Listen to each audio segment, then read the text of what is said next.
I never believed in God as a child. I thought I was supposed to. My mother drilled it into me. Every Sunday we would sit in the front pew of the church, where sunlight streamed through the stained glass windows.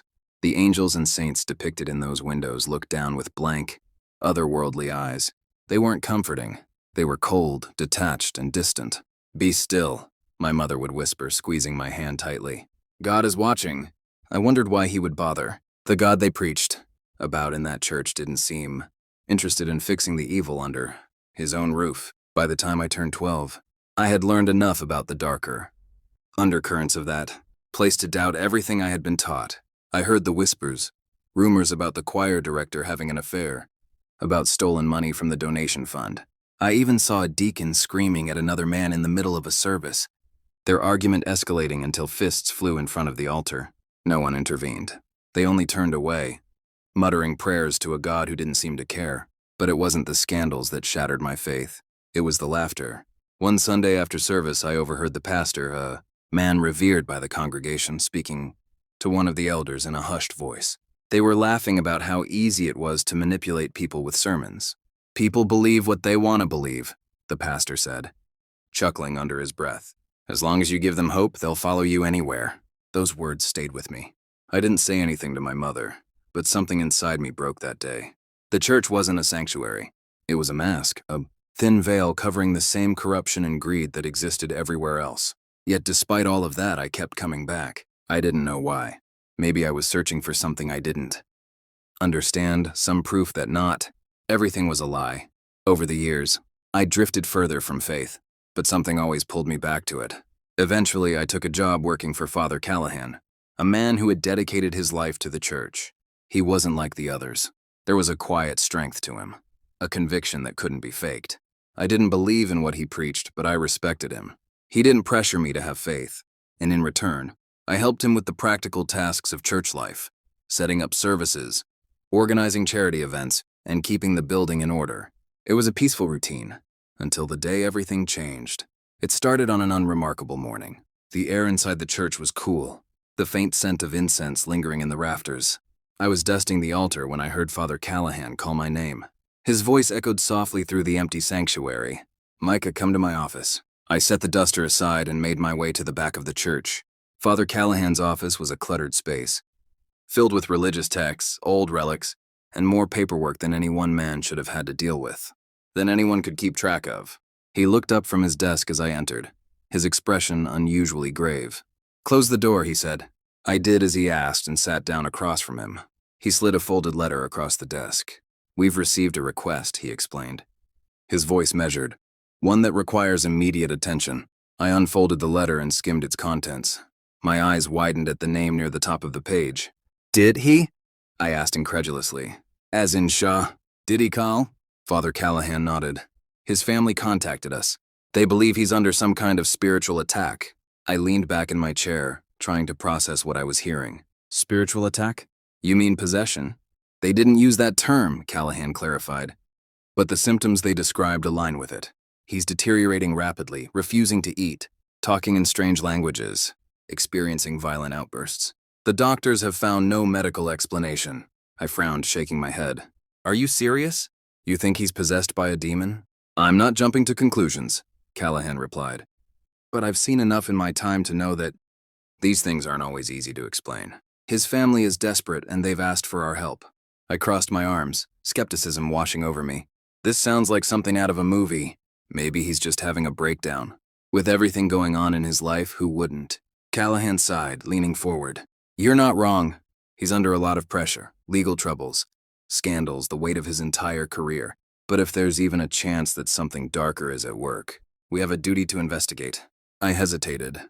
I didn't believe in demons or divine intervention, but there was a part of me, a small, nagging part, that was curious. I wanted to see for myself. "When do we leave?" I asked. Callahan gave a faint smile. "Tomorrow morning." The next day we arrived at the Metropolitan Detention Center in Brooklyn. The facility loomed like a fortress of concrete and steel, its exterior cold and forbidding, razor wire coiled along the top of the perimeter fence, glinting in the harsh daylight. Inside, the air was thick and oppressive. The sound of distant clanging echoed through the sterile hallways as guards escorted us deeper into the building. We passed rows of cells where inmates stared at us through metal bars with hollow eyes. The Metropolitan Detention Center was notorious for its conditions: overcrowded, underfunded, and plagued by violence. It was a far cry from the life of luxury Diddy had once known. According to the reports Callahan had received, Diddy was not handling the transition well. He had been placed on suicide watch shortly after his arrival, isolated from the general population for his own safety. The guard leading us stopped in front of a reinforced door.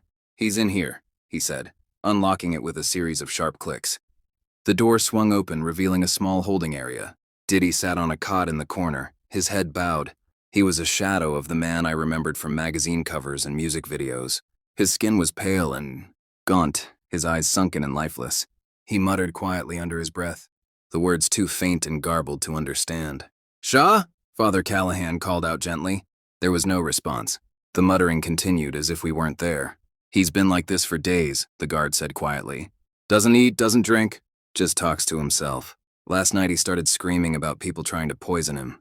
We had to sedate him." Father Callahan approached slowly, holding a small crucifix in his hand. He began to recite a prayer in Latin, his voice low and steady. I watched intently, half expecting some dramatic reaction. But nothing happened. Diddy continued rocking back and forth, his eyes unfocused. "Has he said anything coherent?" Callahan asked the guard. The guard hesitated. There was one time. He called out his son's name and started rambling about pizza. Boxes hiding messages. "We have the recording, but it doesn't make any sense." Callahan nodded thoughtfully. "We'll need more time with him. This isn't going to be a quick process." The first session left me rattled. I couldn't shake the image of Diddy, emaciated, muttering incomprehensibly, his eyes dull and lifeless. He wasn't just stressed or broken.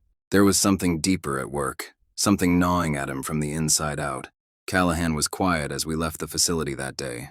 I could tell he was processing what we'd seen, weighing whether it was truly spiritual, in nature, or if the man's mental state had simply deteriorated. Under pressure, when we returned the following day, Diddy's condition had worsened. He hadn't eaten in over 48 hours, leaving his food trays untouched. His physical decline was evident. His skin looked almost translucent under the harsh fluorescent lighting, and the hollows beneath his eyes had deepened. He rocked on the edge of his cot, whispering what sounded like Latin, or maybe something older. Callahan recited a series of prayers again, but Diddy barely responded. His lips moved constantly, forming words I couldn't understand. I noticed the guard standing by the door, shifting nervously, his gaze darting around the room like he expected something to jump out at him. "He talks all night," the guard muttered under his breath. "We can hear it through the walls. Sometimes it sounds like he's talking to someone, answering questions no one's asking." The guard's words sent a chill down my spine. I looked around the room, suddenly aware of how cold it had become. My breath came out in faint puffs of mist, as if the temperature had dropped several degrees. Without warning, Father Callahan and I stood tense as Diddy's behavior escalated into something far beyond human. He jerked erratically, his eyes rolling back into his head. His mouth moved as if whispering secrets to someone I couldn't see. Suddenly, he froze, tilting his head as if listening to an unseen voice. Then his body convulsed violently, arching upward like a marionette controlled by a sadistic puppeteer. He floated a few inches off the ground, his limbs rigid and quivering. The shadows around the room began to writhe like snakes, their edges sharp and twisting. "Shah, I command you to let us help you," Father Callahan shouted, his voice breaking through the tense silence. Diddy's mouth opened slowly, wider than it should have, revealing an inky black void. When his voice came, it was a terrifying chorus, layered, guttural, and cold. "Help you?" It snarled. "You came here to challenge me." It wasn't Diddy anymore. This thing was something far older, far darker. "Who are you?" Callahan demanded, gripping his crucifix. "In the name of Christ, reveal yourself." Diddy laughed, or rather, the entity inside him laughed, a chilling, hollow sound that reverberated off the walls. The temperature in the room plummeted, and frost began to creep across the floor. I wrapped my arms around myself, shivering despite the adrenaline coursing through my veins. "I am the king," the demon growled. "The king in every man, every ambition, every lust." His eyes snapped open, and they were pure darkness, bottomless and consuming. "I rule in your hearts without you even knowing it. I am what you chase in your dreams and what keeps you awake at night. I am the whisper of hunger that drives you to destroy yourselves in the name of power and pleasure." Callahan continued his prayers, his voice trembling but unwavering. The shadows hissed, recoiling slightly at the words of exorcism. I am eternal, the demon declared. You will never name me, for I am in all names. I am the reason men kneel before the empty promises of fame and fortune. They call me without calling. They serve without knowing. I am the hand on every stage, the presence behind every closed door. A wave of nausea rolled through me as the weight of its words bore down on my chest like a crushing vice. I stumbled backward, my knees nearly giving out beneath me. The demon turned its attention to me, its dark gaze piercing straight through my soul. You doubt yourself, don't you? It sneered. All your life you've searched for something real. You think you found your answer in skepticism, in rejecting your faith. But look at you now, shaking like a child in the presence of your king. No, I whispered, my voice barely audible. Your world belongs to me, the demon continued. Through music, through fame, through every desire you chase. The artists you idolize, they sing in my name. They lust for the riches I offer. They corrupt the world with my gospel. Callahan's voice grew louder, his prayers taking on a rhythmic urgency. The demon hissed in fury, its twisted body jerking as if struck by invisible blows. I watched in horror as the shadows retreated, shriveling into the corners of the room. The walls groaned under the pressure of the spiritual battle unfolding before us. I couldn't look away. Every moment of disbelief I had clung to over the years shattered. This evil was real. And if that was true, then so was God. The realization hit me like a tidal wave, washing away every doubt and question that had weighed me down for so long. Years. My legs buckled and I sank to the floor. For the first time, as long as I could remember, I clasped my hands together in prayer. Our Father who art in heaven, hallowed be thy name. The words stumbled from my lips, shaky and uncertain.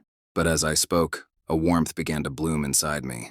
It was subtle at first, like a faint glow in the pit of my stomach.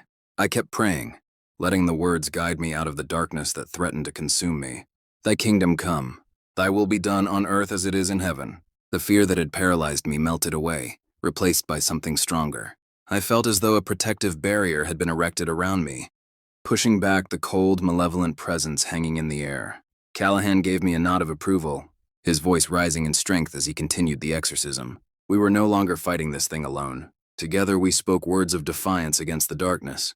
Deliver us from evil, I whispered, my voice steady now. The crucifix in Callahan's hand began to glow faintly, emitting a soft golden light. The shadows recoiled further, shrinking as if burned by its presence. No, the demon howled, its voice reverberating like a shockwave. You cannot defeat me. I am eternal. Callahan sprinkled holy water over Diddy's body. The demon screamed again, writhing in agony, as if caught in a fire that only it could feel. The oppressive force in the room grew weaker. I watched as Diddy's body twisted one last time before going limp. The light faded back to normal, the shadows retreating entirely. The silence that followed was deafening.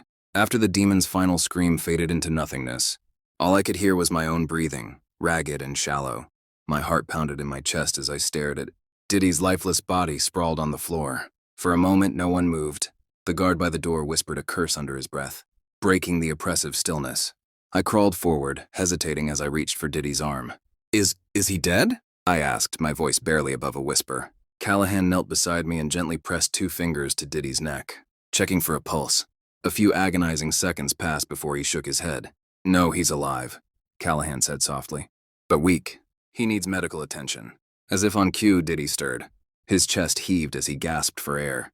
His eyes fluttered open, and for the first time, they weren't clouded by madness or malice. He looked human.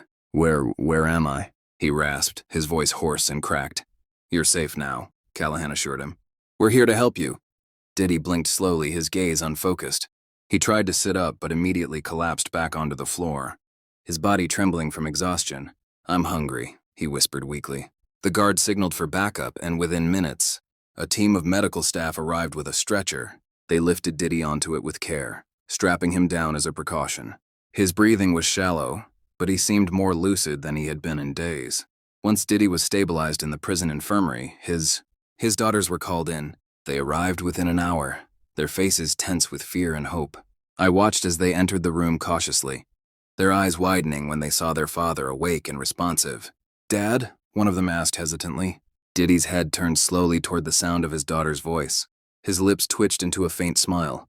Hey, I'm here, he murmured, his voice still weak but recognizable. The 2 girls rushed to his side, tears streaming down their faces as they embraced him. For the first time since we had arrived at the prison, I saw a glimmer of warmth and relief. The tension that had weighed down the room lifted, if only for a moment. "Thank you," one of the daughters said, turning to Father Callahan and me, her eyes glistening with gratitude. "Thank you for saving him." Callahan gave a humble nod. "It wasn't just us. He still has a long road ahead, but he's strong. He'll recover."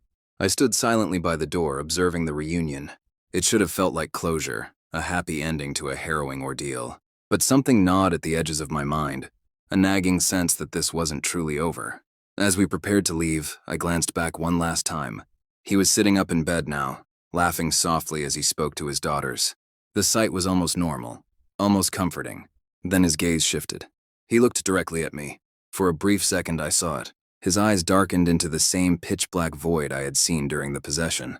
His smile twisted ever so slightly, taking on a sinister edge. Then it was gone. So fast I almost convinced myself I had imagined it. Almost. A cold shiver ran down my spine. Callahan noticed my hesitation and placed a reassuring hand on my shoulder. "Are you all right?" he asked quietly. "Yeah," I lied, forcing a nod. "I'm fine." But I wasn't. Deep down I knew the truth. Whatever had been inside him wasn't gone, not completely. Later that night, back at the church, I finally broke down.